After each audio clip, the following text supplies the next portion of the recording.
Kita dipilih. Shalom. Puji akan nama Tuhan. Kita telah hadir pada pagi hari ini di tempat ini, itulah kebaikan dan kemurahan daripada Tuhan. Kita akan mulai ibadah kita. Biar pagi ini kita boleh menyenangkan hati Tuhan dengan pujian dan sembah syukur kita kepada Tuhan. Biar kita boleh menyembah dan meninggikan dan mengagungkan Tuhan. Yang ada di tempat ini maupun di dalam rumah kita masing-masing. Biarlah kita boleh percaya dan yakin bahwa Allah ada di tengah-tengah kita. Saat ku menyembahmu, biarlah kita meminta Roh Tuhan boleh bekerja di hati kita pagi hari ini. Haleluya. Oh, kami sembah Engkau Tuhan. Haleluya. Biarlah Roh-Mu boleh bekerja lewat hati kami Tuhan. Haleluya. Kami naikkan segala sembah syukur kami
ada di tempat ini oleh karena kebaikan-Mu.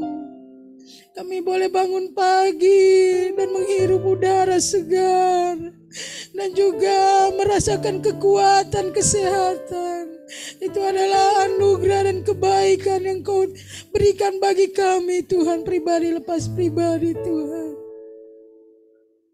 Biarlah pagi ini kami boleh menyenangkan hati-Mu dengan sembah syukur kami di hadapan-Mu, Tuhan. Biarlah kami boleh datang dengan kerinduan untuk menyenangkan hati-Mu pagi ini, Tuhan. Kami meminta Roh Kudus-Mu boleh bekerja di dalam setiap pribadi lepas pribadi di tempat ini, maupun di dalam rumah kami masing-masing, Tuhan. Kami percaya bahwa kuasa-Mu tidak terbatas, ya Tuhan.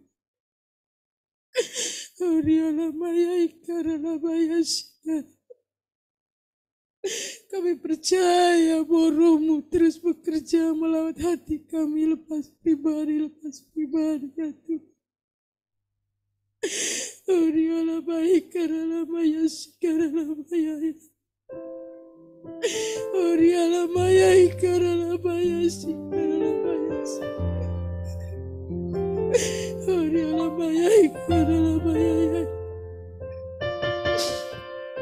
Haleluya, haleluya, haleluya, haleluya, haleluya, Tuhan. Kami rindu untuk menyenangkan hati-Mu, Tuhan.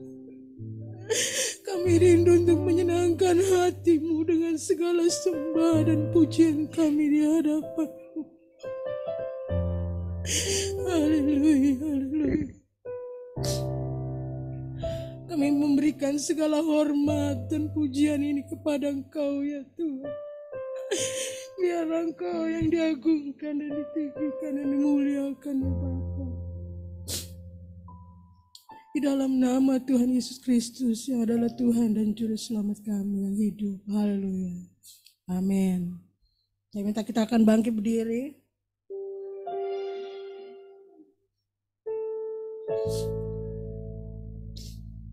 Biar kita senantiasa memberikan hormat dan syukur kita bagi Tuhan.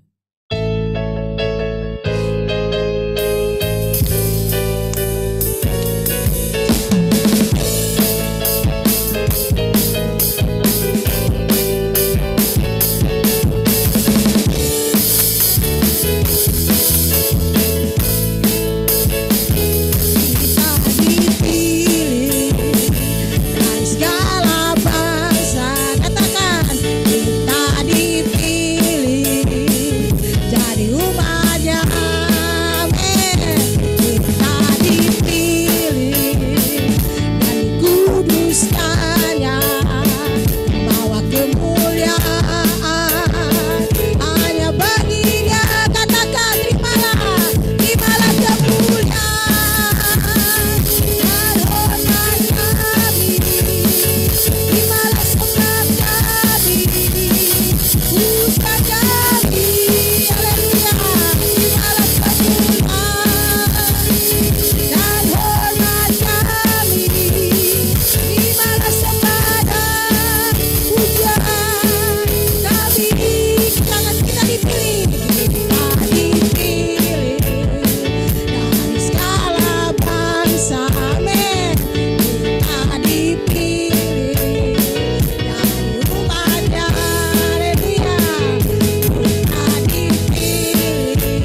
bantu pekerjaan Tuhan.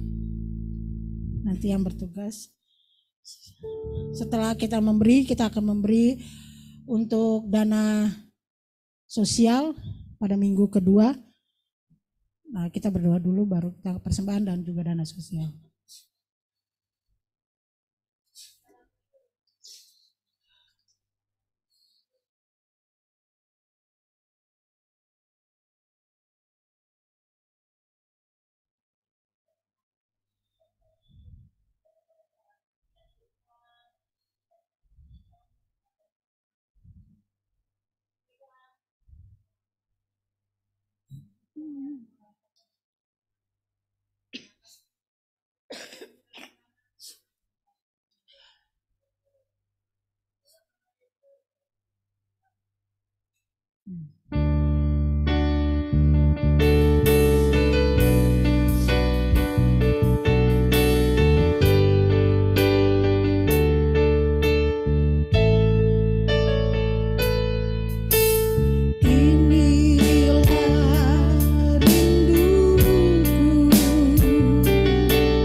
Engkau menyatakan segala jalan-jalan-Mu di dalam kehidupan kami. Kami rindu hari ini Tuhan, mendengar suara-Mu Tuhan. Haleluya.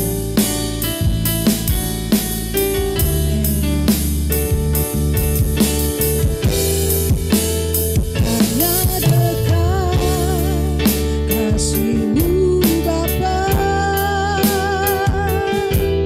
jiwaku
mengurapi hamba-Mu Tuhan. Dan biar Engkau yang berbicara dan berkata-kata melalui bibir mulut hamba-Mu. Berkati kami semua melalui firman yang kami dengar. Dan biar itu boleh menjadi rema di hati kami Tuhan. Dan biar kami boleh memberikan pancaran-Mu Tuhan. Memberikan yang terbaik di dalam kehidupan kami untuk kemuliaan bagi nama-Mu. Di dalam nama Tuhan Yesus Kristus. Haleluya. Amin.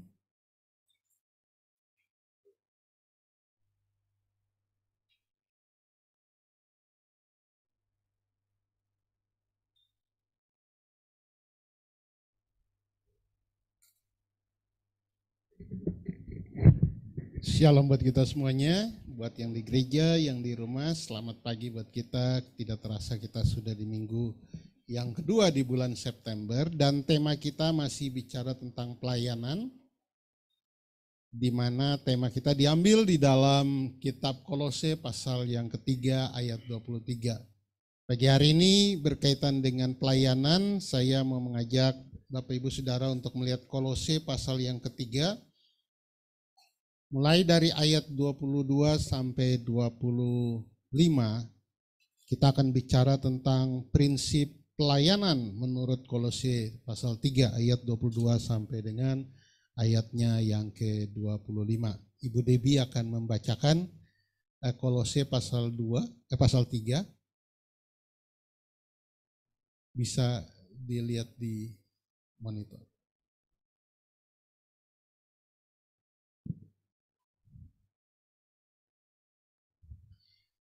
Kolose pasal 3 ayat 22 sampai 25.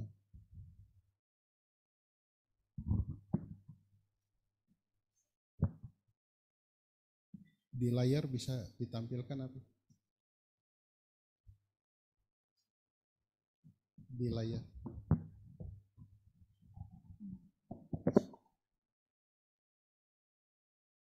Hai hamba-hamba, taatilah Tuhanmu yang di dunia ini dalam segala hal.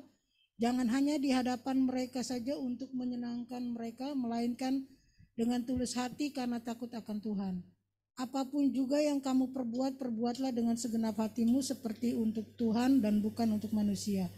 Kamu tahu bahwa dari Tuhanlah kamu akan menerima bagian yang ditentukan bagimu sebagai upah. Kristus adalah Tuhan dan kamu hambanya. Barang siapa berbuat kesalahan, ia akan menanggung kesalahannya itu karena Tuhan tidak memandang orang. Terima kasih Bu Debi. Pagi hari ini Bapak Ibu Saudara kita akan bicara tentang prinsip pelayanan dan kita menemukan di situ ada 3 yang bisa kita ambil tiga prinsip pelayanan menurut Kolose 3 ayat 22 sampai dengan 25. Kitab Kolose adalah salah satu dari 4 kitab yang ditulis oleh Rasul Paulus ketika dia di penjara. Diberitahukan di dalam beberapa tafsiran bahwa pada waktu itu Rasul Paulus dipenjara di Roma dan dia memberikan 4 surat yang dikirim oleh Tikhikus dan Onesimus kepada 4 jemaat, yaitu Filipi, Kolose, Efesus, dan Filemon. Filemon adalah surat pribadi, sedangkan 3 lagi adalah surat untuk jemaat. Di dalam Kolose pasalnya yang ketiga, kalau Bapak Ibu membaca pasal 3 ayat 18 sampai dengan pasal 4 ayat 1, itu dia bicara tentang aturan-aturan dalam rumah tangga Kristen. Misalnya pasal 18, hai istri tunduklah pada suami, kemudian suami kasihlah istrimu, kemudian anak taatilah orang tua, kemudian di dalam pasal 3 ayat 22 sampai 25 budak harus mentaati tuannya, dan pasal 4 ayat 1 orang majikan atau tuan itu semua harus juga menghormati budak. Di dalam ayat 22 sampai 25 kita bicara tentang aturan rumah tangga khususnya para budak dalam mentaati tuannya. Dan ketika bicara tentang ayat 22 sampai 25, kita semua akan menemukan bahwa sebenarnya itu Rasul Paulus menasihati para hamba atau budak yang telah percaya Yesus mereka, kata Rasul Paulus, mereka harus menunjukkan hidup Kristen kepada tuan mereka atau majikan mereka yang kemungkinan bukan orang Kristen. Di dalam ayat itu kemudian kita menemukan ada prinsip pelayanan yang pagi hari ini kita bisa pelajari berkaitan dengan pelayanan. Dan prinsip pelayanan itu ada di dalam ayat 22, ayat 23, dan ayat 24. Itu prinsip pelayanannya bisa kita temukan di situ. Nah, kalau kita menemukan 3 prinsip pelayanan itu, yaitu pertama takut akan Tuhan di dalam ayat 22, kemudian ayat 23 adalah melakukan dengan segenap hati, dan yang keempat tidak bertujuan mencari upah. Ayat 24, 23 itu melakukan dengan segenap hati.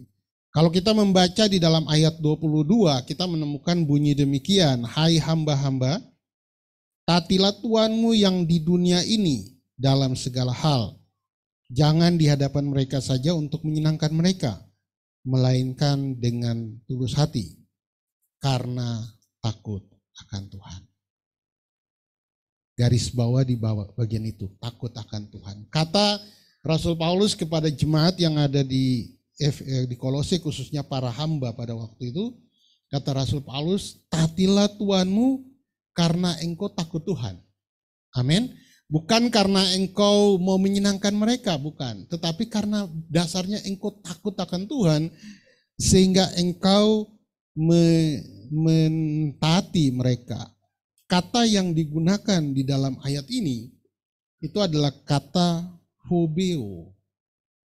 Dari kata ini mungkin kita pernah mendengar istilah fobia, ketakutan. Namun di dalam kata ini katanya kata yang bernuansa positif. Jadi takut dalam nuansa positif. Memang ada takut dalam nuansa negatif di dalam bahasa Yunani. Namanya itu adalah deilos. Deilos itu takut dalam pengertian negatif. Kalau kita menemukan di dalam Wahyu pasal 21 ayat 8 itu kata deilos digunakan. Di mana disebutkan bahwa para penakut itu akan dicampakkan di dalam lautan api. Nah, orang-orang takut, orang-orang penakut. Nah, takut di sini takut apa gitu. Nah, deilos mengatakan takut dalam sisi negatif. Artinya dia mengatakan bahwa orang-orang yang tidak berani untuk menyatakan Yesus Kristus dalam hidup mereka. Mereka yang tidak berani menyatakan iman mereka. Mereka itu dikelompokkan sebagai deilos, bukan fobia. Nah, di dalam ayat ini, phobeo ini dikaitkan dengan Tuhan atau dengan Allah. Jadi takut akan Allah atau takut akan Tuhan di sini memiliki makna, yaitu dia memiliki rasa hormat, rasa segan, dan rasa respect terhadap Tuhan. Jadi itu kata takut di situ. Dia menghormati Tuhan, dia menghargai Tuhan, dia menaruh rasa segan kepada Tuhan. Contohnya di mana? Ketika kita membaca Kejadian pasal 39, waktu Yusuf digoda oleh istri Potifar, dia mengatakan bagaimana mungkin aku melakukan hal ini. Dia menunjukkan rasa takut dia kepada Tuhan. Rasa takut dia berkata, saya tidak akan melakukan itu karena saya menghormati Tuhan. Amin. Karena saya takut Tuhan, saya tidak mau berbuat dosa dengan istri Potifar. Nah, itu kata itu yang digunakan. Nah, Rasul Paulus ingin menunjukkan kepada jemaat di Kolose, khususnya para budak atau hamba pada waktu itu, bahwa prinsip pelayanan ketika engkau melayani Tuanmu, dalam ketaatanmu dalam melayani Tuanmu, bukan didasari karena engkau ingin mencari muka ingin mendapat penghormatan dari Tuanmu, atau ingin menyenangkan Tuanmu saja, tetapi dasar dari engkau melakukan itu karena engkau takut akan Tuhan. Amin. Nah, ini menjadi sebuah prinsip pelayanan yang bisa kita pelajari, bahwa dalam pelayanan kita, prinsip yang harus kita tanamkan di dalam diri kita dalam melakukan pelayanan adalah takut akan Tuhan. Amin. Bapak Ibu melakukan pelayanan, apapun pelayanan kita, Kalau tidak didasari dengan takut akan Tuhan, maka pelayanan kita bisa saja menjadi menyimpang atau bisa saja melakukan dengan motivasi yang lain.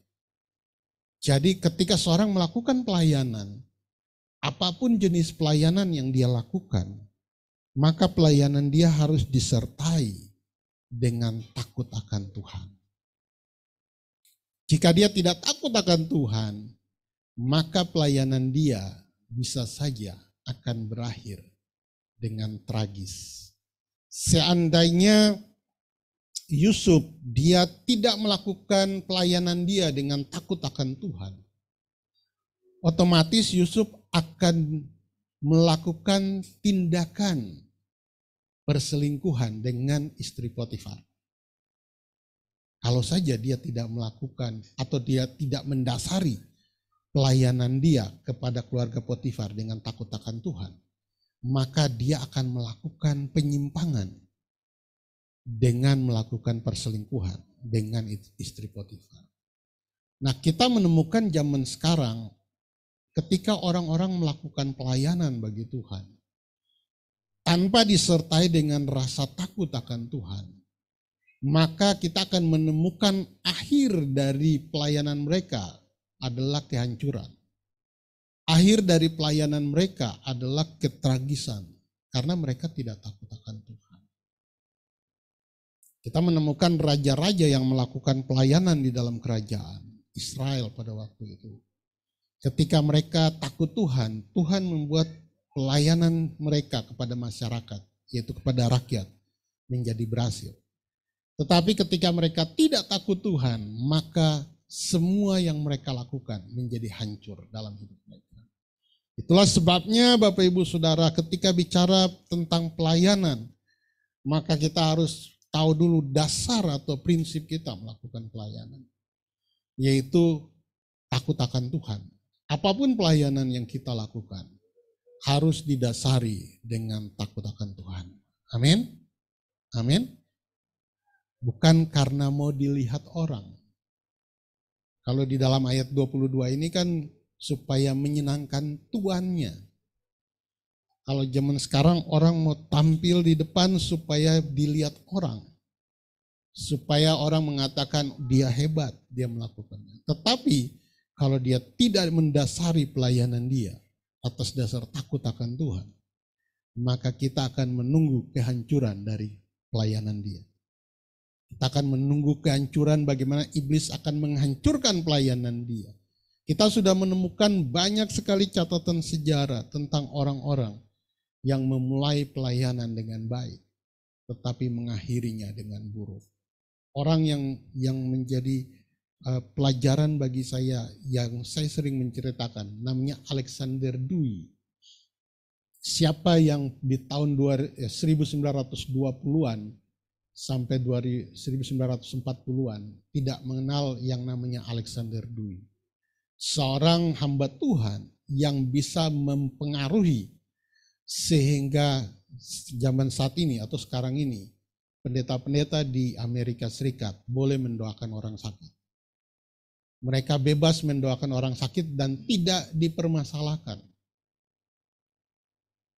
Itu karena jasa dari Alexander Dewey.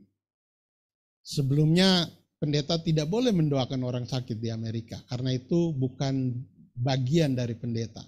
Itu adalah bagian dari kedokteran atau dokter. Jadi ketika pendeta melakukan doa orang sakit, dia bisa ditangkap karena bukan profesinya dia. Tetapi Alexander Dewey di tahun 1920-an ketika dia hijrah dari Australia pergi ke Los Angeles, dia kemudian diperkarakan karena dia mendoakan banyak orang yang sakit dan orang itu sembuh. Dia diperkarakan dan masuk di dalam pengadilan. Tetapi kemudian di dalam pengadilan itu dia menang perkara. Sehingga undang-undang Amerika pada waktu itu berubah. Pendeta boleh mendoakan orang sakit. Tetapi di akhir hidup dia mengalami kehidupan yang tragis. Berakhir dengan dia mengalami kanker tulang belakang dan harus tinggal di Jamaika. Karena dia harus tinggal di daerah yang tropis, tidak boleh daerah dingin. Dan di dalam masa akhir hidup dia waktu meninggal tidak ada yang kunjungi dia. Padahal dia punya gereja besar di Amerika, dia punya cabangnya banyak, dia berikan kepada banyak orang, hamba-hamba Tuhan. Tetapi waktu dia meninggal, tidak ada satupun yang mengunjungi dia. Seseorang yang memulai dengan baik, dengan hal yang luar biasa, tetapi berakhir dengan tragis. Begitu juga dua pendeta bersaudara, namanya keluarga Jennings. Ini pendeta GSJ. Memulai dengan baik, dengan karunia-karunia yang Tuhan berikan, tetapi berakhir dengan tragis. Kenapa mereka bisa demikian? Alasannya karena dasar pelayanan mereka mengalami pergeseran dari takut akan Tuhan menjadi tidak takut akan Tuhan. Pagi hari ini Bapak Ibu Saudara, ketika kita bicara pelayanan, maka dasar pertama dari pelayanan kita adalah takut akan Tuhan. Amin. Ini nasihat Rasul Paulus bukan hanya kepada pelayan atau budak pada zaman itu, tetapi berlangsung sampai hari ini prinsip ini. Setiap pelayanan harus dasarnya takut akan Tuhan. Pagi hari ini Bapak Ibu Saudara sekaliannya, biarlah kita terus menanamkan pikiran ini, prinsip ini dalam hidup kita. Siapapun kita, pendeta, para pengerja, para jemaat yang dipercayakan Tuhan melakukan pelayanan, engkau harus mendasari pelayananmu dengan takut akan Tuhan. Yang kedua, kita menemukan prinsip yang kedua itu ada di dalam ayat 23. Bunyinya yang merupakan tema kita pada bulan ini. Bunyinya demikian, apapun juga yang kamu perbuat, perbuatlah dengan segenap hatimu seperti untuk Tuhan dan bukan untuk manusia. Di dalam ayat itu Rasul Paulus menggunakan sebuah kata yang menarik. Kata jiwa itu dia menafsirkan atau menulisnya dalam bahasa Yunani adalah suke. Suke itu jiwa, tapi jiwa itu apa sih sebenarnya? Kalau kita bicara jiwa itu apa? Nah, seorang yang sangat dihormati namanya Pitagoras. Pitagoras berkata bahwa jiwa itu terdiri dari 3 bagian. Logismos atau pemikiran, kemudian tumos atau kehendak, dan epitumia atau keinginan. Dengan kata sederhananya, jiwa itu adalah pikiran, perasaan, kehendak. Pikiran kita, perasaan kita, kehendak kita, itu adalah bagian dari jiwa kita. Kita berkehendak, kita berkeinginan, kita berpikir, itu adalah jiwa kita. Karena itu ada konsep yang disebut konsep trikotomi. Trikotomi itu manusia terdiri dari roh, jiwa, dan tubuh.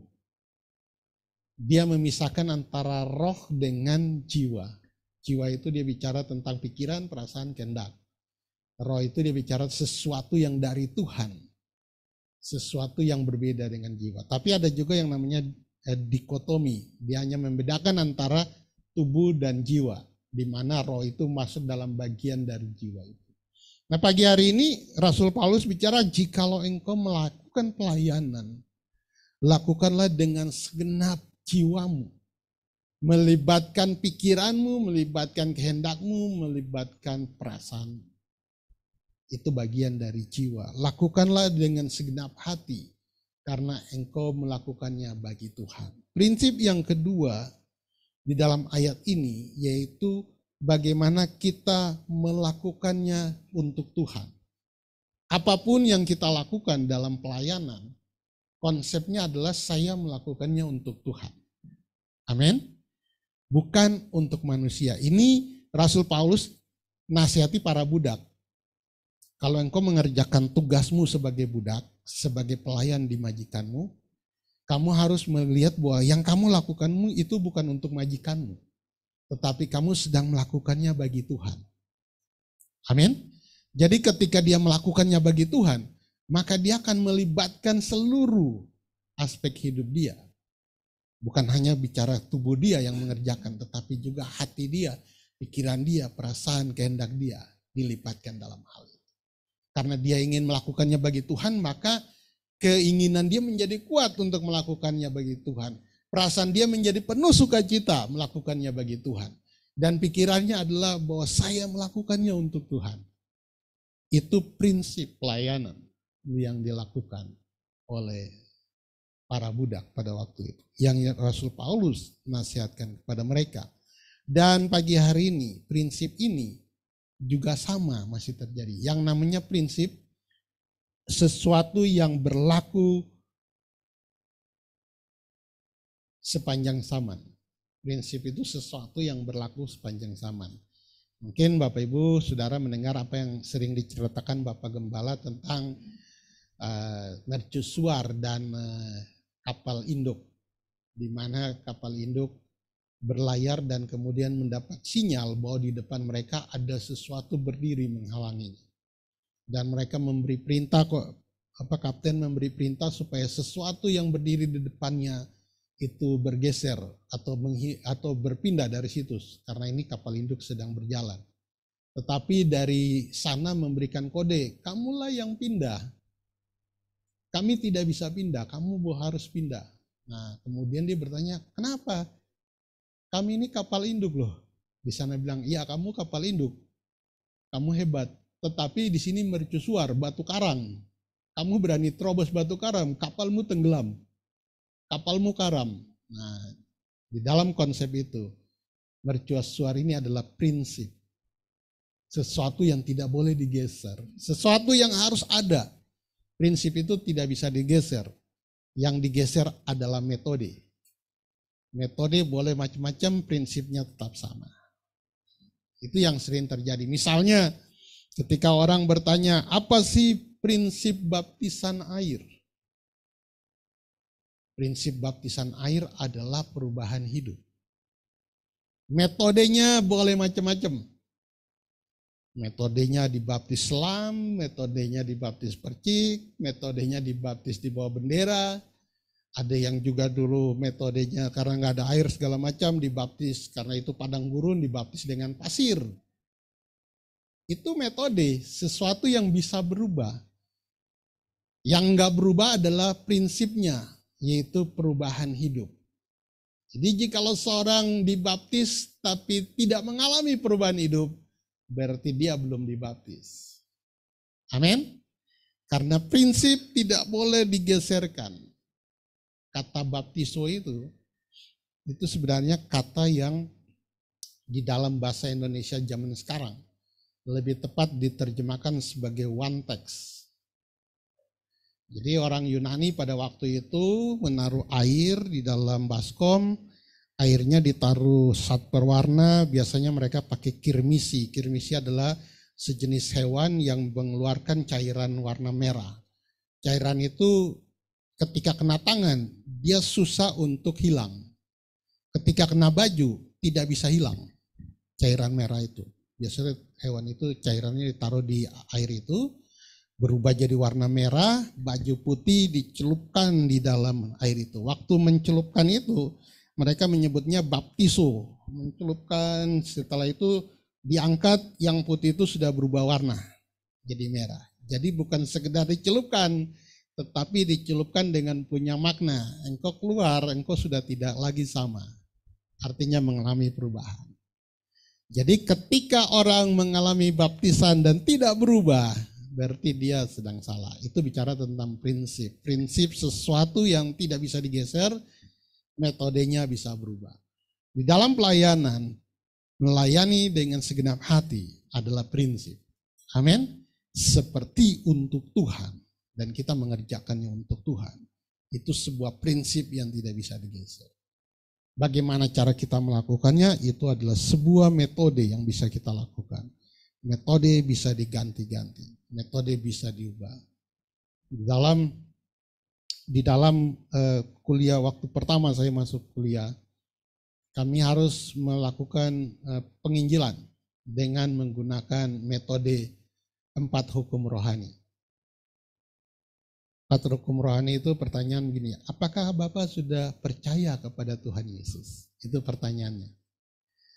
Tetapi metode itu sudah usang, tidak bisa digunakan. Kalaupun itu digunakan, itu banyak masalah. Bagaimana mengganti metodenya? Metodenya bagi sebagian orang belum mengganti, masih menggunakan itu. Tetapi Tuhan kasih saya ide mengganti metode itu. Prinsipnya sama, terima Tuhan Yesus. Metodenya berbeda. Kalau saya bertanya kepada mereka, saya bertanya, apakah Bapak sudah membuat perjanjian lagi dengan Tuhan? Beda kan? Apakah Bapak sudah percaya Tuhan Yesus dengan apakah Bapak sudah membuat perjanjian dengan Tuhan? Ini khususnya kalau kita berbicara kepada orang-orang Kristen yang belum lahir baru. Mengapa demikian? Karena ada kendala kalau apakah Bapak sudah percaya Yesus? Orang Kristen yang belum lahir baru berkata, saya sudah percaya Yesus sejak lahir. Terus apa yang mau kita tanyakan? Jadi metode bisa diubah-ubah. Metode itu kan seperti handphone itu casingnya boleh diganti-ganti. Tetapi dalamnya nggak boleh, prinsip. Nah di dalam pelayanan, maka bagian yang kedua, Paulus mengatakan kepada para budak, engkau melakukan pelayanan, melayani tuanmu, mengurus rumah tangganya, engkau melakukan itu kepada Tuhan. Amin. Itu yang dilakukan oleh Yusuf. Ketika dia melakukan pelayanan di rumah Potifar, dia melakukannya karena dia melakukan untuk Tuhan. Sehingga dia mengerjakannya tanpa dia bersungut-sungut. Tanpa dia mengeluh, dia melakukannya. Karena dia tahu semua yang terjadi dalam hidup dia itu dalam rencana Tuhan. Jadi makanya waktu dia di rumah Potifar, dia melakukannya. Nah, kalau Bapak Ibu mempelajari tentang budak, Bapak Ibu akan tahu bahwa ketika seorang budak dibeli dari pasar budak, tugas yang dia lakukan itu bukan di rumah. Dia dikirim ke ladang, ngurus gudang, ngurus lembu, ngurus ladang. Dan biasanya mereka tidak pakai baju, hanya pakai celana untuk membuat ciri mereka sebagai budak. Kalau dia bagus nih di ladang, ngurus kuda bagus segala macam, dia ditarik ke dalam rumah. Baru dia dikasih baju. Dia dipercayakan di rumah, bagian yang harus dia urus di rumah.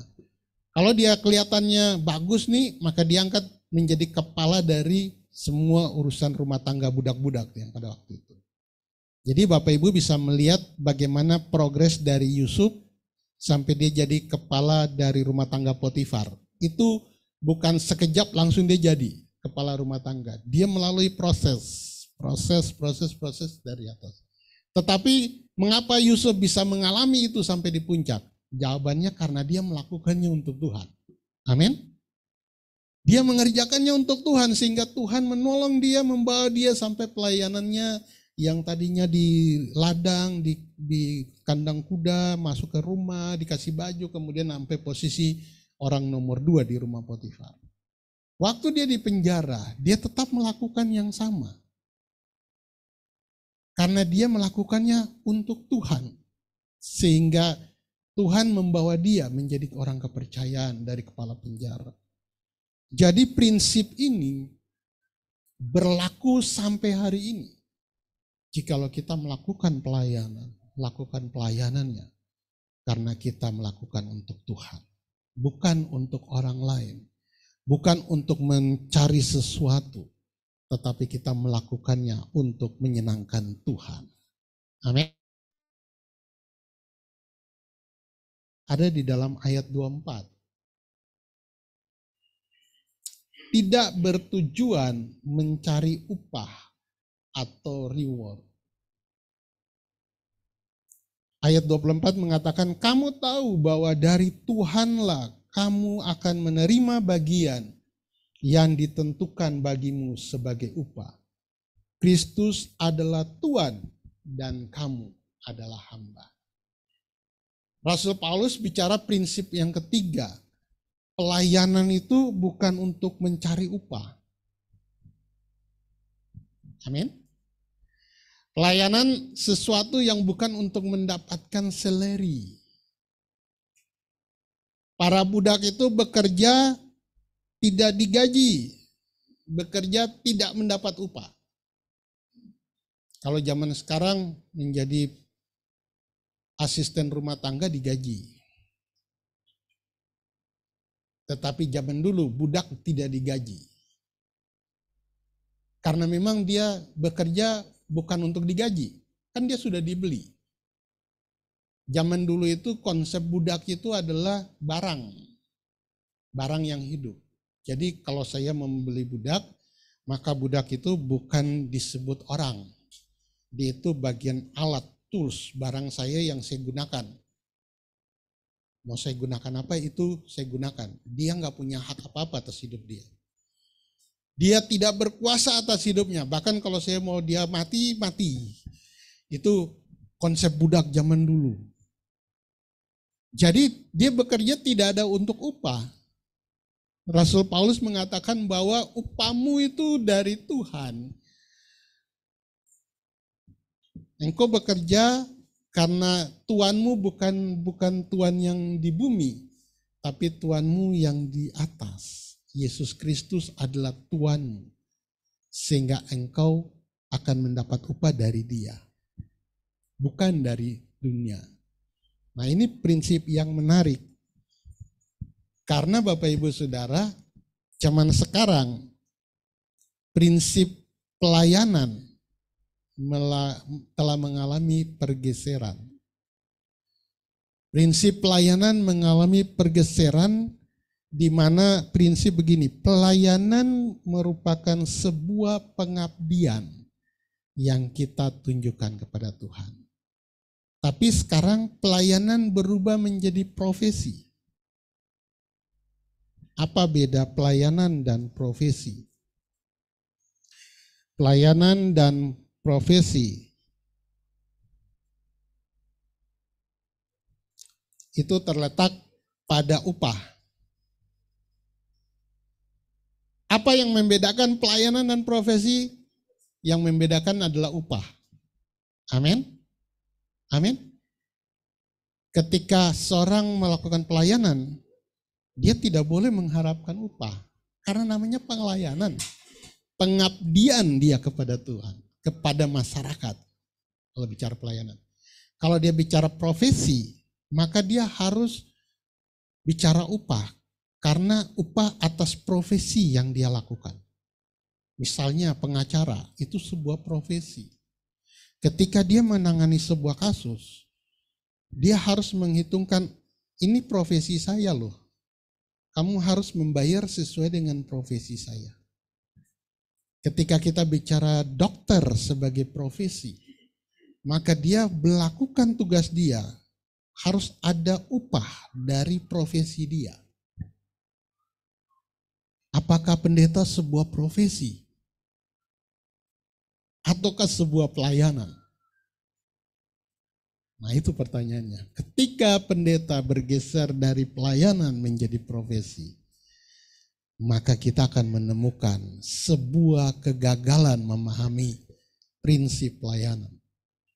Saya pelayanan dengan tarif sekian.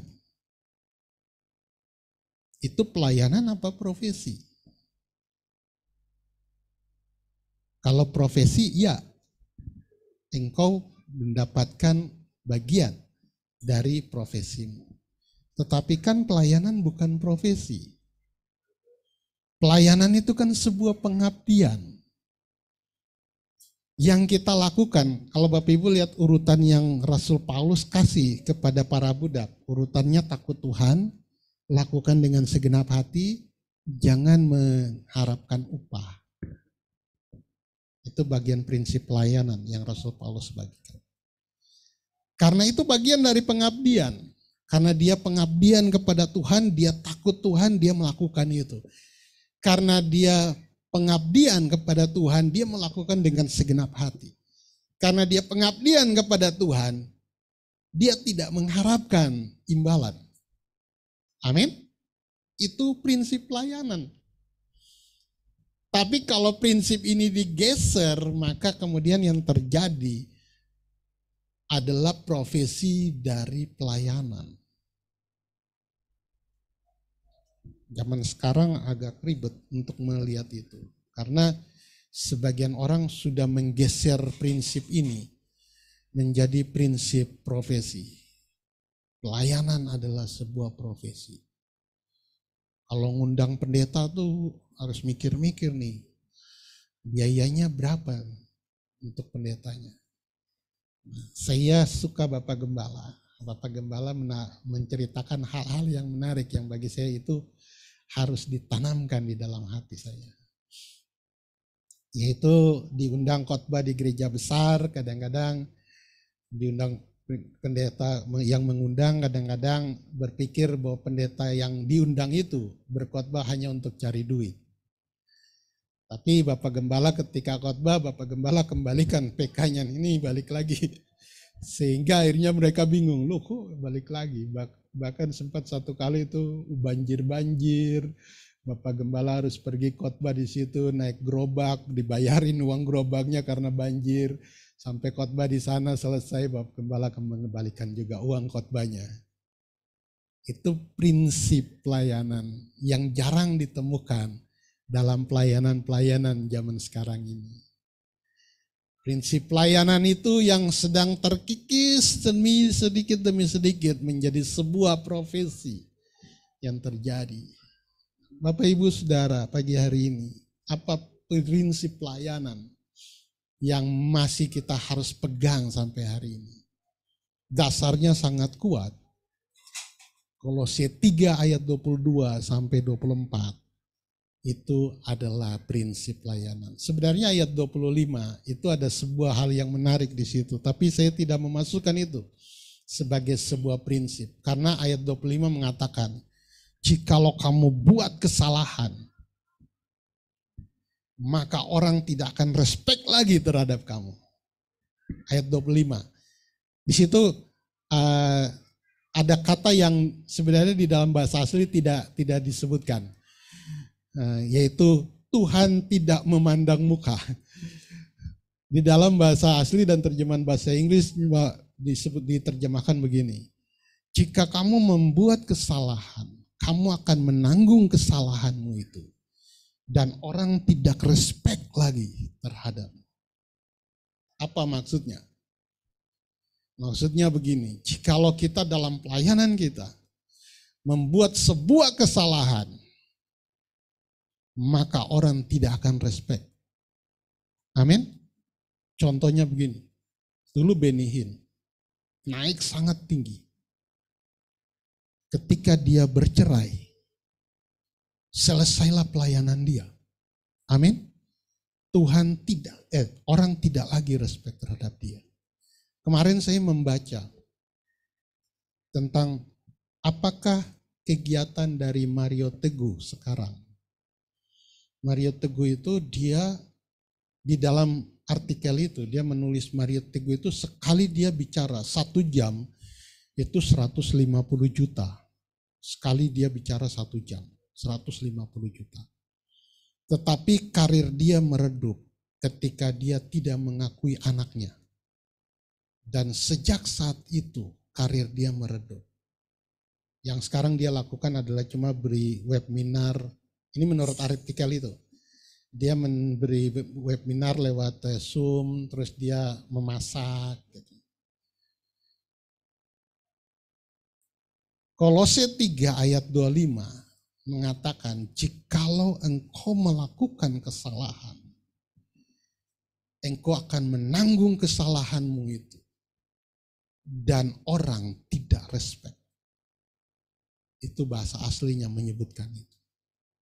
Bahasa Inggrisnya bilang no respect persons. Tidak ada respect penghargaan dari orang-orang. Jadi prinsip pelayanan ini menarik kalau Bapak Ibu membaca. Bapak Gembala memberikan tema yang menarik. Yang bagi saya juga ini sesuatu yang baru ketika mencoba membaca tentang Kolose 3 ayat 22 sampai 25. Bicara tentang apa sih yang Rasul Paulus sedang bicarakan di sini dan khususnya apa yang dia sedang mau tanamkan kepada para budak, para pelayan pada waktu itu. Dan ternyata saya menemukan 3 prinsip ini. Bahwa ternyata pelayanan itu harus takut Tuhan, pelayanan itu harus memberikan, melakukan dengan segenap hati untuk Tuhan. Dan yang 3, tidak boleh mengharapkan upah. Dan ketika kita melakukan pelayanan itu, pelayanan Tuhan akan membawa kita naik. Kalau kita membuat kesalahan, semua pelayanan kita akan hancur. Amin. Itu prinsip yang tidak bisa ditawar, yang berlaku seumur hidup dalam hidup kita. Pagi hari ini, bagaimana dengan hidup kita? Bagaimana dengan pelayanan yang kita lakukan? Apa yang harus kita kerjakan? Tuhan telah memberikan kita sebuah wawasan, pengertian, untuk mari kita menanamkan prinsip pelayanan dalam hidup kita. Sehingga kita menjadi sama seperti Yusuf, seorang budak yang sama melakukan prinsip pelayanan yang dia lakukan. Sehingga dia menjadi orang nomor 2 di dalam kerajaan Mesir. Karena Tuhan membawa dia menjadi seorang yang luar biasa. Tuhan memberkati kita pada siang hari ini. Bicara tentang pelayanan sepanjang bulan ini. Maka Bapak Ibu Saudara akan memahami apa prinsip atau inti dari sebuah pelayanan. Tuhan memberkati kita, tunduk kepala kita berdoa buat firman Tuhan pada siang hari ini. Tuhan, terima kasih buat firman-Mu. Tolong kami supaya kami menanamkan prinsip pelayanan di dalam hidup kami masing-masing. Seperti nasihat Tuhan melalui Rasul Paulus kepada para budak yang ada di jemaat Kolose. Tolong kami semuanya meteraikan firman-Mu dalam hati kami, sehingga kami menjadi orang-orang pelayan-pelayan Tuhan yang melakukan hal yang luar biasa, sama seperti Yusuf melakukannya. Dalam nama Yesus, haleluya, amin. Minggu ini apakah ada yang ulang tahun? Menurut catatan? Oh iya, kita mendoakan Ibu Tina yang berulang tahun. Maafkan saya karena saya tidak memantau handphone saya. Handphone saya sedang mengalami gangguan. Jadi Bapak Ibu Saudara, mari kita mendoakan mereka yang berulang tahun pada minggu ini. Ibu Tina Tomahu yang berulang tahun pada minggu ini. Mari kita tunduk kepala, kita berdoa buat Ibu Tina. Tuhan, kami bersyukur siang hari ini bersama-sama dengan Ibu Tina Tomahu, bagaimana Tuhan menambahkan satu usia dalam hidupnya di dalam bulan ini, khususnya dalam minggu ini ya Tuhan. Kami berdoa biarlah Tuhan memberkati apa yang menjadi permohonan harapannya di dalam ulang tahunnya. Tuhan membuat berhasil apa yang dikerjakannya. Kami berdoa biarlah Tuhan mengaruniakan kepada hamba-Mu, Ibu Tina, kesehatan yang baik, kekuatan, perlindungan Tuhan menyertai hamba-Mu, menjauhkan dari mara bahaya, kecelakaan maut, sakit penyakit, hal buruk, kemalangan, sial dan kutuk. Kami berdoa patahkan semua hal-hal itu dalam nama Tuhan Yesus. Biarlah umur panjang lanjut usia menyertai Ibu Tina sehingga melihat anak cucu cicitnya dalam lanjut usia. Kami memberkati Ibu Tina di dalam nama Tuhan Yesus dan bersuka cita bersama hamba-Mu di dalam ulang tahunnya dalam minggu ini. Berkati juga Bapak Pendeta Nus yang mengalami gangguan kesehatan, Tuhan jamah oleh bilur-bilur-Mu ya Tuhan. Hamba-Mu Bapak Pendeta Nus sudah disembuhkan dari sakit. Terima kasih Bapak di dalam surga untuk 1 tahun yang Tuhan berikan atas Ibu Tina dalam minggu ini. Dalam nama Tuhan Yesus, haleluya, amin. Sebagai akhir dari ibadah kita, mari kita berdiri sama-sama. Kita mengakhiri ibadah kita pada siang hari ini dengan menaikkan doa penutup dan juga kita akan menerima berkat Tuhan pada siang hari ini. Mari kita mengakhiri dengan doa pada siang hari ini. Tuhan, terima kasih untuk rangkaian ibadah yang kami lakukan pada pagi sampai siang hari ini. Tuhan memberkati puji-pujian yang telah kami naikkan. Tuhan memberkati juga persembahan yang kami berikan, biarlah persembahan akan membantu atau menolong pekerjaan Tuhan di gereja-Mu di tempat ini ya Tuhan. Kami juga sudah mendengar firman Tuhan, biarlah firman yang kami dengar pada siang hari ini termeterai dalam hati kami dan menjadi bagian dalam kehidupan kami ya Tuhan. Berkati kami semua yang hadir pada siang hari ini, di gereja maupun di rumah, Tuhan memberkati kami. Kami berdoa Tuhan meluputkan kami dari mara bahaya, kecelakaan maut, sakit penyakit, meluputkan kami dari hal-hal buruk, bahkan si jahat iblis. Kami mohon dalam nama Tuhan Yesus, Tuhan menjauhkan kami dari semua itu. Tuhan berkati kami dengan kesehatan yang baik. Tuhan berkati kami dengan perlindungan. Tuhan berkati kami dengan keberhasilan dan keberuntungan. Tuhan mencukupkan dan melimpahkan segala lumbung-lumbung berkat atas kehidupan kami ya Tuhan. Jauhkan dari roh perampas berkat Tuhan. Kami menolak semua roh perampas berkat Tuhan di dalam nama Tuhan Yesus Kristus.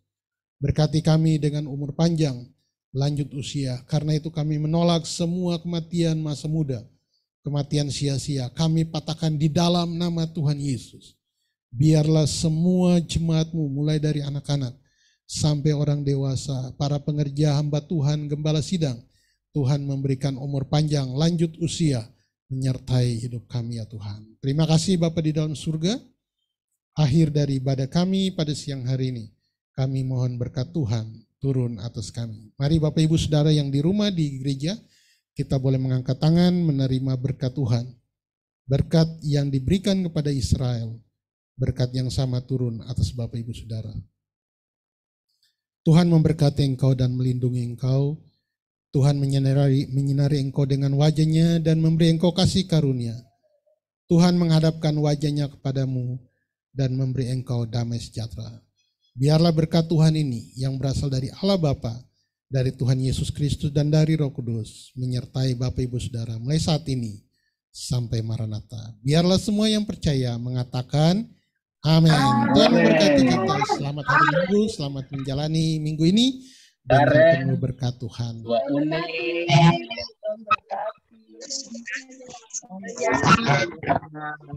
Yo, Bapak Awi, Ibu Eli, Bapak Jimmy, kita ngebut-ngebut dulu. Bapak Dani, Tuhan berkati.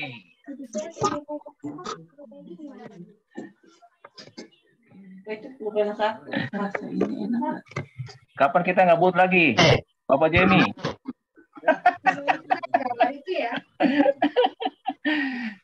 Waktu lewat dia pikir ini siapa kok kayak kenal gitu. Tahu-tahu, wah, begitu dia di kaca spion, dua orang. Udah kelihatan. Macet tiap hari, macet tiap hari. Oke, Bung Jami. Sampai jumpa. Tuhan berkati. Bapak Dani, Tuhan berkati.